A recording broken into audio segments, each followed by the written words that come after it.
روزوں کا مہینہ رمضان کا مہینہ ہے، جس میں قرآن اول نازل ہوا، جو لوگوں کا رہنما ہے اور جس میں ہدایت کی کھلی نشانیاں ہیں اور جو حق و باطل کو الگ الگ کرنے والا ہے۔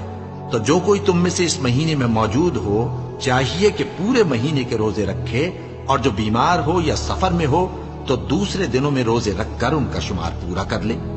اللہ تمہارے حق میں آسانی چاہتا ہے اور سختی نہیں چاہتا، اور یہ آسانی کا حکم اس لیے دیا گیا ہے کہ تم روزوں کا شمار پورا کر لو، اور اس احسان کے بدلے کہ اللہ نے تم کو ہدایت بخشی ہے تم اس کو بزرگی سے یاد کرو اور اس کا شکر کرو۔ اور اے پیغمبر، جب تم سے میرے بندے میرے بارے میں دریافت کریں تو انہیں معلوم ہو کہ میں تو تمہارے پاس ہی ہوں۔ جب کوئی پکارنے والا مجھے پکارتا ہے تو میں اس کی دعا قبول کرتا ہوں۔ تو ان کو چاہیے کہ میرے حکموں کو مانیں اور مجھ پر ایمان رکھیں تاکہ نیک رستہ پائیں۔